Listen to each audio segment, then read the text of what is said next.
Threw a touchdown to Jalen Hyatt for the score. Jaxson Dart's night and preseason come to an end, and they have been spectacular. He played 4 series in each of his 3 games in this preseason. He passed for 372 yards and 3 touchdowns, 0 interceptions, ran 6 times for 52 yards and a touchdown as well. Bart Scott, you host a New York-based radio sports talk show. Oh, I do. Jaxson Dart for the Giants. What is the first thing to say this morning? I mean, he's done what he was supposed to do, right? He's passed every test. We don't know what that means during the regular season, but he's done everything he's supposed to. You talk about pocket presence, poise in the pocket. You talk about accuracy, everything that you want from your quarterback. And I feel like at some point they're going to have to evaluate him because he's in a unique situation. You have a rookie quarterback with a veteran coach that's basically coaching for his job. So at some point, you have to sell the future, and Russ is the past. And I think it's the safe landing is probably going to be against the Saints. I'm glad you said that because I think this is an important piece of this. The development of Jaxson Dart has got to be priority number 1 for the Giants, a team around which suddenly there were very good vibes, right? Like everything felt like death at the end of their season last year. They had a terrible year. The way they handled the Daniel Jones thing was terrible, and the Saquon Barkley thing made it all feel a whole lot worse.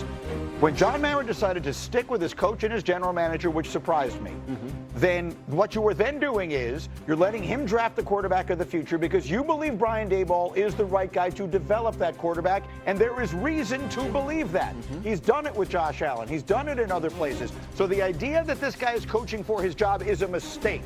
They should not treat the season as though he is coaching to save his job. That can't be job 1, 2, 3, or 4. They got to have a chance to be much better than people think. They've got to develop the quarterback, and what it all means for the coach's job security just gets in the way of the business. Of course. I mean, organizations that are stable in their leadership positions are the most successful ones, and the Giants haven't been that since Tom Coughlin was there. Right. And as a result, they haven't had success. So, yes, absolutely. Look, they draft Jaxson Dart in the first round. You're saying, yes, Brian Daboll, that's your guy. They talked to all of them, right? They had them all. They knew they couldn't get Cam Ward, but everybody else they had in, they worked them all out privately. Dart was the guy Daboll wanted. They traded up, and they got him. Okay, so now do it. But what's that look like? Like, he has to make sure he's ready when they put him in. He has to make – here's the thing. At the end of the year, how Giants ownership feels about the direction of the team is going to be what makes the decision on Brian Daboll and Joe Schoen. That's it.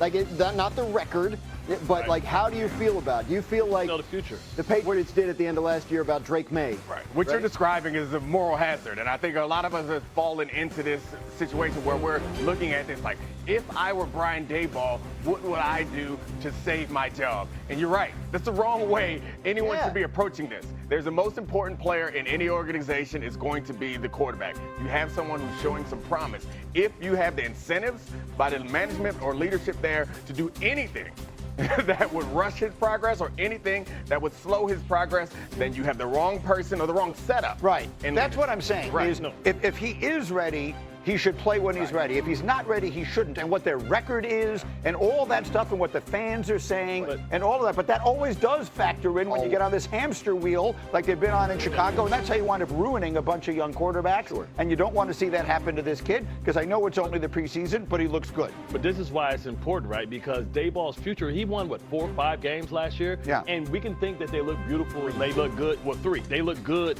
in the regular season or they look good in the preseason. But the reality is, if they don't win enough games, then you may have to move on. This is year 4 for Daboll, right? And you have a quarterback that you have to evaluate and sell the future with because if the Giants have the hardest schedule in football. They may so maybe their record doesn't matter. But let me ask you a question. It matters because they could be top 5. And you got Archie Manning sitting there, and you got Klubnik. Oh, yeah, no, you're going to play the kid. At some point, they're going to play the kid. What I'm saying is that do you believe Brian Daboll is the right guy to develop the quarterback or not? He didn't develop Daniel Jones. If the answer to that, well, You're saying he shouldn't be on the hot seat. maybe I'm saying he shouldn't be on the hot seat because if you put him on the hot seat, it is natural to expect him to coach like a person on the hot seat. I agree. I think there's some that these conversations always bug me a little because I think you're insulting someone's character when you say like they're going to do what it takes to save their job. I mean, he still works for the job. I get it. Human nature. I get it. But I do think there's some level of like, I'm the Giants coach. I'm going to do what's best for the Giants. And if they don't like it, they'll fire me. Fine. I understand what you're saying. I get it. I remember this goes back to a conversation I had years ago with Brian Cashman when I was covering the Yankees. And I asked him flat out, like, this is, you're not under contract for next year. Trade deadline's coming up. Does this have any impact? He said, if it did, I shouldn't have this job because I should be doing it stuck with me. Now, obviously, Brian had nothing to worry about. He's still the GM. It's 20 years later. Yeah. But the fact of the matter is, it's about Jaxson Dart when he's ready. Jaxson Dart being a success is what's going to save Brian And to be clear, Daboll. I don't mean this as critically about Brian Daboll. If you told me your job depends on you doing this, I would do it. Let me get Fortenbaugh in on the... like you wouldn't accept it. Like, that's the protocol. Like, I don't understand why he would think he can circumvent and go around the actual agent and talk to the player. And he thinks, I'm going to send you, like, I'm going to inform you what me and the player talked about. That's not how things work. There is a history of this, though, in Dallas, right, Dan? You and I have talked about it. To be very clear, Dan and all of our reporters have been telling us for weeks, Jerry believes that he and Micah Parsons made a deal. You just heard it directly from him. And it sounds like it was a negotiation. It wasn't just, how about this? Okay, I'll take it. It sounds like they went back and forth. Jerry's saying he moved off his mark. So by excluding the agent from it, which he essentially has done here, is that violating anything? Like, is there a rule against that? There's not. It's obviously bad form. But it's the Cowboys, and this is how they operate. When you talk to people around this situation, agents and people who've negotiated deals with the Cowboys, they'll say this is part of their process. Dak Prescott had to have dinner with Jerry Jones, Stephen Jones in training camp and talk contract. Tony Romo, Jason Witten, all these guys. The difference is they didn't go in there and talk numbers, right? And so Dak Prescott had his dinners with these guys, and we want to be. Anytime the conversations turn to numbers, it's you got to call my agent. I'm not going to do the numbers with you. My agent is.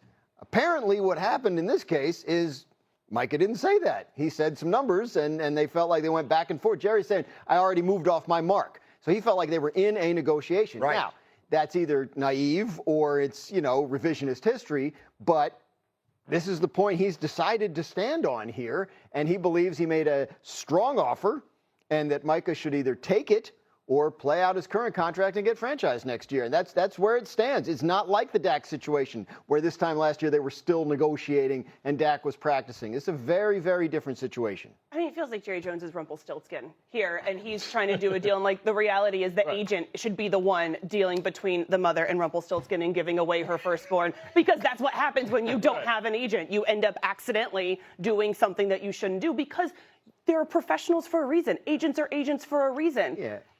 And I understand that there's not anything in the CBA that says that this can't happen, but it's common sense for everyone else in the league except Jerry Jones. So maybe this is the thing that gets something formally put down in the next CBA negotiation. Maybe that is a perfect world. I'm oversimplifying it, but it just seems like until you put down specific guardrails to keep Jerry from doing it. You can't make a rule against everything. There are some things that are just understood to be common practice, and that, you cannot make a rule to prohibit every action. I think that I understand where Jerry's coming from, but to your point, they hadn't talked about numbers. In this situation, if the deal is not signed and someone says, I hired a professional to do this for me, it seems absurd to then say, oh no, I refuse to speak to the professional that you hired. That to me seems like unfair and selfish. Okay, so let me make sure there's two things that we should clarify. One of them is you heard what Jerry said the agent said.